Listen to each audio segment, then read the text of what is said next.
Kung ikaw ay 26 years old ngayon, alam mo bang pwede kang magkaroon ng 524,000 pesos na healthcare fund or investment fund at the age of 46? Yan ay sa pamamagitan ng Kaiser Long-Term Healthcare K45 Plan. Ang ating Kaiser ay 7 years lang itong pag-iipunan pero covered ka for 20 years. Ang ating Kaiser ay 3-in-1 savings program. Meron itong healthcare for hospitalization, meron itong life insurance for family protection, at meron itong investment para sa ating retirement. Sa ating K45 plan, meron ka na ditong 50,000 pesos annual benefit limit na pwedeng magamit for hospitalization or for inpatient benefit as long as naka 1 year na po tayo ng pagbabayad sa ating Kaiser. At the same time, libre na po ang ating annual physical examination benefit. Ibig sabihin, pwede mong gamitin yung free check-up every year sa loob ng 7 years.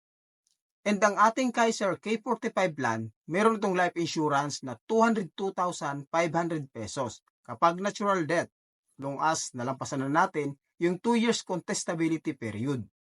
Then, meron na din itong accidental death coverage na 405,000 pesos times 2 ito ng iyong insurance benefit ang makukuha ng iyong beneficiaries. So, 202,500 times 2, that is 405,000 pesos ang makukuha ng iyong beneficiaries. At kung kasalukuyan pa lang nagbabayad, let's say for example, 1 year pa lang nagbabayad, na aksidente, namatay, times 2 ang insurance benefit na makukuha, that is 405,000 pesos.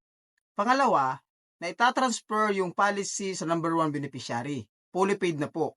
At pangatlo, kapag nag-mature ang plan, makukuha pa rin yung maturity value ng iyong Kaiser. Yun po ang kagandahan at advantage ng ating insurance benefit. Then, meron na itong investment. Kapag hindi mo nagamit yung healthcare benefit ng iyong Kaiser during the 7 years na ikaw ay nagbabayad, alam mo bang ibabalik ni Kaiser yung 85% na binayad mo? Kasama yan na makukuha mo kapag nag-matured ang iyong plan. Yan po ang advantage. Kapag hindi mo nagamit, hindi tayo nagkasakit dahil ibabalik ni Kaiser yung 85% ng binayad mo. At kapag nag-matured ang iyong plan on the 20th year, hindi nagkasakit, hindi kinuha ni Lord, naabot mo yung maturity period nito, merong kang 524,000 pesos na maturity value. Merong kang 2 settlement option pag nag-matured ang plan. Pwede mo itong ilamsam. I-withdraw mo ang buo, 524,000 pesos. Number 2, pwedeng kalahati lang ang i-withdraw mo, kalahati lang iwan mo para meron ka pa rin fund. At pangatlo, kung di mo pa naman kailangan, dyan na muna yung 524,000 pesos. Then habang tumatagal, lumalago pa rin ang iyong investment.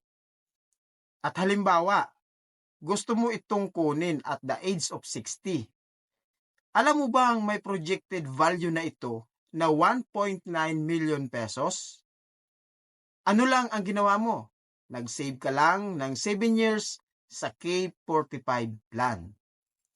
Yan po ang advantage at kagandahan ng ating Kaiser na magbibigay sa iyo ng 3 major benefit. Number 1, may healthcare ka na for hospitalization. Number 2, meron ka ng life insurance na naka-insured ka for 20 years. At number 3, meron kang investment na magagamit para sa iyong retirement. At ito na ang tamang panahon para makapagsimula ka.